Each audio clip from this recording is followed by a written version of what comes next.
Far beyond the rough wood weighing down Jesus' wounded shoulders lay an infinitely greater burden than any human eye could see. Every fiber of that cross carried the energetic weight of all humanity, the unhealed pains, the ancestral traumas, the guilt that had accumulated for generations. It was as if each faltering step toward Golgotha was a journey through human history, absorbing layer upon layer of collective suffering. The cross was not just wood and nails.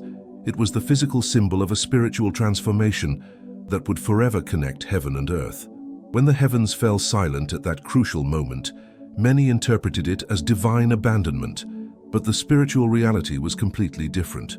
The silence wasn't absence, it was concentrated presence, like the stillness before a transformative storm.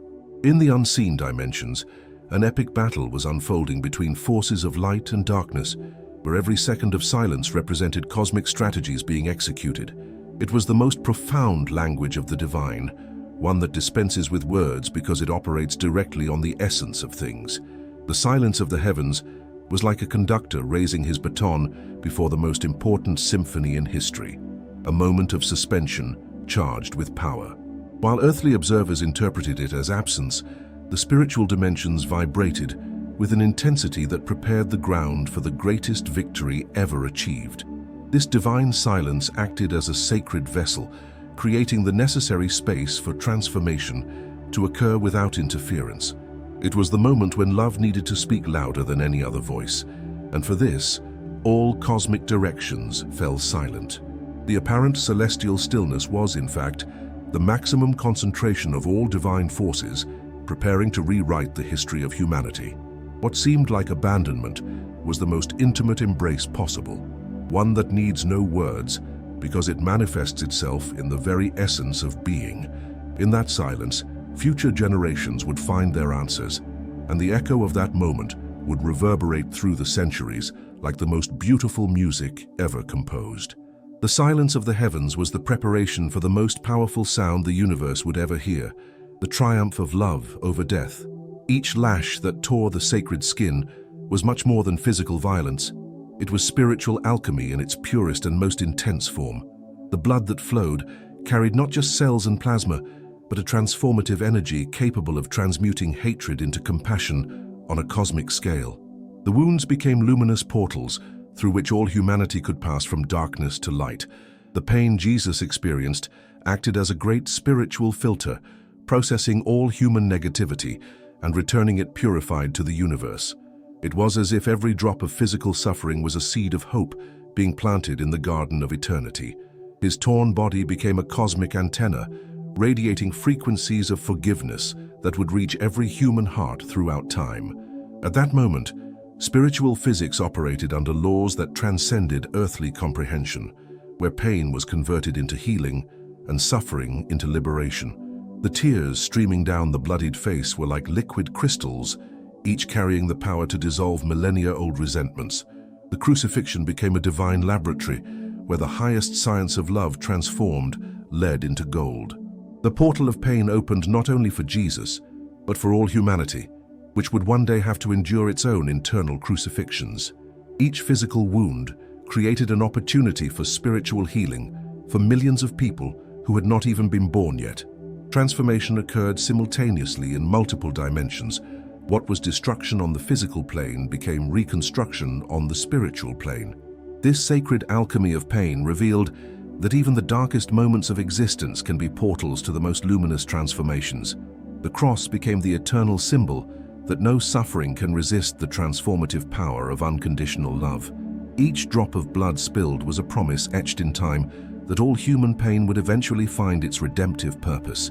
Amidst that bloodthirsty crowd and chaos, one of the most intimate and powerful moments of the entire crucifixion occurred. The look Jesus gave his mother transcended any earthly farewell. It was a spiritual code transmitted through the eyes, carrying cosmic instructions that only a maternal heart could fully decode. In that moment, Mary wasn't just receiving a farewell from her son. She was receiving a mission that would echo through all time. Jesus' eyes, even clouded by physical pain, radiated a light that cut like a laser through the spiritual dimensions. That gaze carried the entire story they had shared, from the angelic announcement to that culminating moment on the cross. It was as if In those seconds suspended in time, Jesus' entire earthly journey was reviewed and sealed with the purest love there is, maternal love. Mary, standing before the cross, was transformed in that instant into a living bridge between the human and the divine. The thread of spiritual support that stretched between mother and son created an energetic field capable of balancing the cosmic forces that clashed at that moment. She was not merely a witness, she was an active participant in a spiritual symphony that would reorganize the entire structure of the universe. The maternal love that had always protected and nourished Jesus now expanded to embrace all of humanity.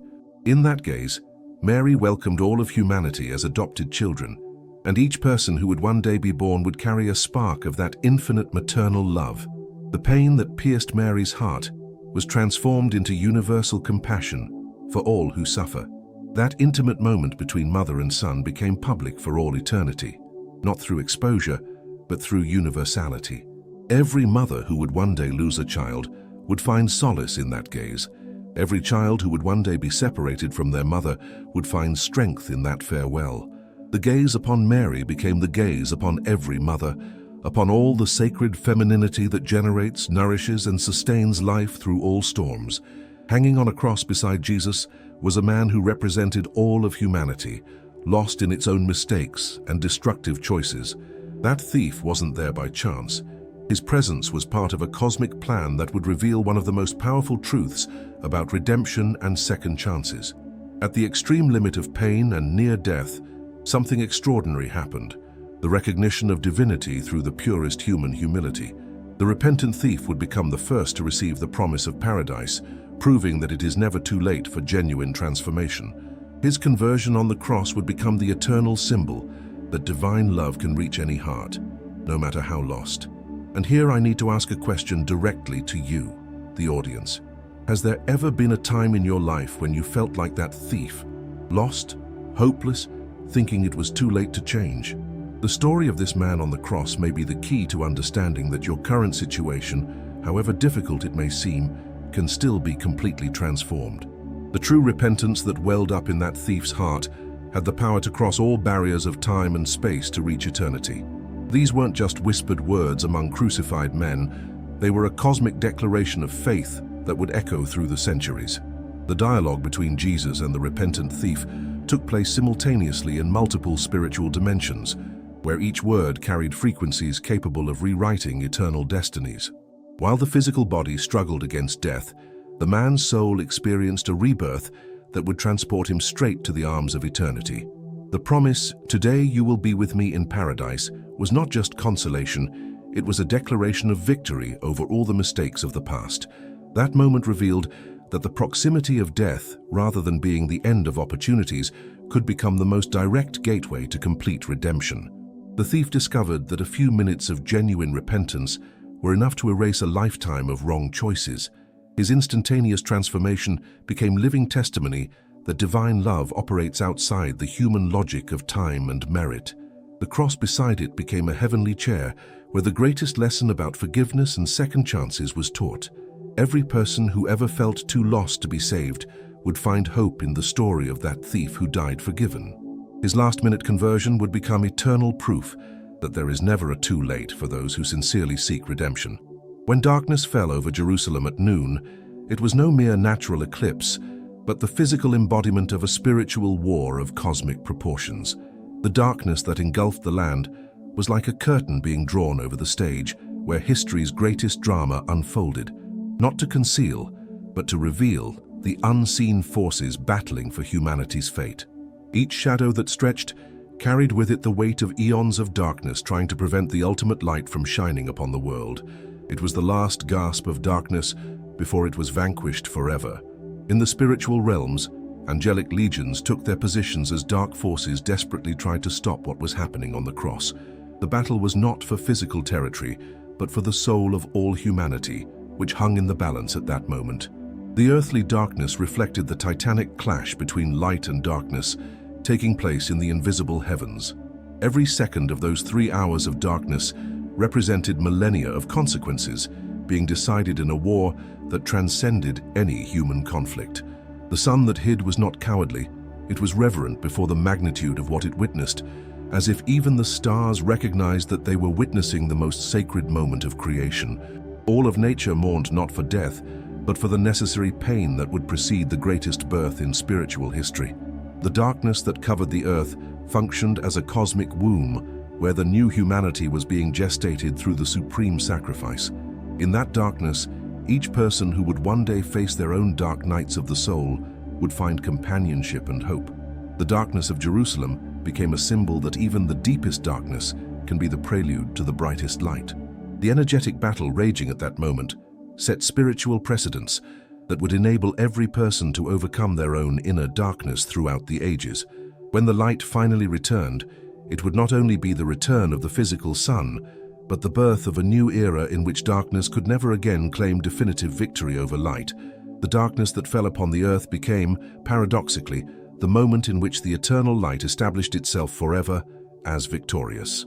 Those 3 hours of darkness were the cosmic price paid so that there would never again be a darkness capable of completely vanquishing human hope.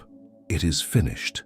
3 words that echoed through the dimensions like a cosmic decree that reorganized the entire structure of the spiritual universe.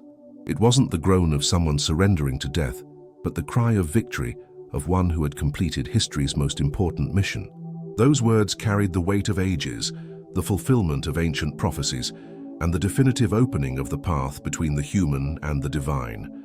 It was as if the very fabric of reality was rewritten in that instant, establishing new spiritual laws that would govern humanity forever. Each syllable uttered reverberated through all existing dimensions, reaching the ends of the universe like a wave of irreversible transformation. What was consummated was not just an earthly life, but a complete cycle of separation between creator and creature. The words functioned as a master key that opened all the doors that had remained closed since the foundation of the world. It was the moment when eternity and time touched definitively and permanently. The entire universe paused to hear that final decree that sealed the greatest pact ever established between heaven and earth. These were not words of defeat, but of completion, like an architect contemplating the finished work after years of meticulous construction. Every drop of blood spilled, every moment of pain endured, had contributed to that culminating moment where everything was consummated in perfection. The mission was complete, and with it, humanity gained direct access to the heart of God. "It is finished" became the eternal echo for all who would one day need to complete their own missions on earth. Those words carried the promise that every genuine suffering, every purposeful pain, every sacrifice made for love, would find its moment of perfect consummation.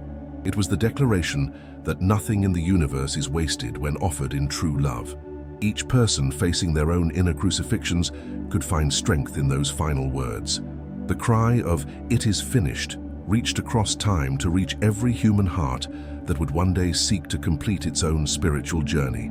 It was the promise engraved in eternity that every work begun in love would inevitably be consummated in glory. Those final words became the first of a new era where humanity could finally achieve the purpose for which it was created from the beginning of time. At the very moment Jesus gave up his spirit, something extraordinary happened inside the temple in Jerusalem. The sacred veil separating the holy place from the most holy was violently torn from top to bottom. It wasn't human hands that caused that tear, but spiritual forces operating the greatest religious revolution in history. The fabric that was being torn was not just embroidered linen, but the ancient symbol of a separation that had governed the relationship between humanity and divinity since time immemorial. It was as if an invisible barrier that had existed for generations was finally removed, allowing direct access to the heart of God. That tear in the veil acted as a portal opening between 2 dimensions that had remained separated by centuries of ritual and religious intermediation. The sound of the fabric tearing echoed through the temple corridors like thunder, announcing the end of one era and the beginning of a completely new one. The priests who witnessed that moment were paralyzed by the spiritual magnitude of what was happening. It was a physical declaration that access to God would no longer depend on religious systems or human hierarchies. The rending of the veil represented much more than a religious shift. It was an ontological transformation that affected the very nature of the relationship between creator and creature. Each thread that fell apart was like a chain being broken, freeing all humanity from the spiritual limitations that had defined religious experience for millennia. The tear that ran from top to bottom symbolized that it was God himself who initiated this opening, not as a human concession, but as a divine gift. At that moment, every person on earth gained the right to approach the divine presence directly, without the need for mediators, rituals, or special permissions. The torn veil became the eternal symbol that God's love knows no barriers, protocols, or exclusivity. It was accessible to every sincere heart seeking genuine connection. The separation between sacred and profane, between holy and ordinary, began to dissolve into a new understanding of democratic spirituality. The tearing of the veil set a precedent for every human temple, one's own heart, to become a place of direct encounter with the divine. It would no longer be necessary to travel to Jerusalem or follow complex rituals to experience God's presence. That historic moment established that each person carried within themselves the capacity to be their own temple, their own holy place, where the encounter with the sacred could happen at any time, in any place, without intermediaries or artificial barriers. While Jesus' physical body was systematically torn apart by Roman torture instruments, something extraordinary was happening in dimensions invisible to human eyes. His spiritual body, far from being destroyed by violence, expanded in waves of light that transcended all barriers of time and space. It was as if each physical wound acted as a crack through which divine light leaked to illuminate all creation. The duality between physical destruction and spiritual expansion revealed one of the deepest laws of the universe. The more true love is tested, the more radiant it becomes. Jesus' spiritual body operated at such a high frequency that it simultaneously connected multiple dimensions of reality. As blood flowed down the wood of the cross, pure energy radiated in concentric circles that reached not only those present at Golgotha, but also souls in other temporal and spatial dimensions. It was like a cosmic broadcasting station operating at maximum power, sending signals of love and redemption to every corner of the known and unknown universe. The apparent separation between the physical and spiritual bodies during the crucifixion revealed that death is nothing more than a transition between states of consciousness. What appeared to be total destruction on the material plane was simultaneously the most complete expansion on the spiritual plane. Each drop of blood that fell was like a luminous seed being planted in the earth, destined to germinate in human hearts throughout all future generations. The expanding spiritual body created energetic bridges that would forever connect ordinary human experience with higher states of consciousness. It was as if Jesus were literally weaving a web of light that would allow anyone to access higher spiritual dimensions through loving connection. Physical suffering was transformed into fuel for the most powerful spiritual transmission in history. At that moment, spiritual quantum physics operated under laws that human science would take centuries to begin to comprehend. The physical body functioned as a transformer, converting pain into light, blood into energy, death into eternal life. The crucifixion revealed itself not as an end, but as a metamorphosis, the chrysalis being broken so that the butterfly of Christ consciousness could fly freely through all dimensions of existence. The true victory achieved at the crucifixion could never be understood by eyes that observed only the surface of that seemingly tragic drama. While multitudes saw defeat and death, spiritual forces celebrated the greatest achievement in cosmic history. Love had definitively triumphed over death, not through power or force, but through total and unconditional surrender. It was a victory that would rewrite all the spiritual laws of the universe, establishing forever that love is the most powerful force in all creation. What seemed like the end was, in fact, the most glorious new beginning humanity could experience. The cross had become the portal through which eternity opened before every human soul as a real and accessible possibility. The hidden victory established that every apparent defeat, when crossed with genuine love, contains within itself the seeds of the most complete transformation and renewal. At that culminating moment, the entire universe recognized that a new era had begun, not an era of temporal power or material conquest, but one in which love revealed itself as the only truly invincible force. The victory of the cross would echo through the centuries as eternal proof that no darkness is strong enough to extinguish the light of authentic love. It was the definitive triumph of hope over despair, of life over death, of eternity over limited time. The cross had become the eternal symbol that every personal crucifixion we face in life carries within it the potential for our greatest resurrection and transformation. Jesus' hidden victory became the promise to all humanity that our worst moments can be the gateways to our greatest victories when traversed with faith, love, and surrender to the greater purpose that guides us through all the storms of existence.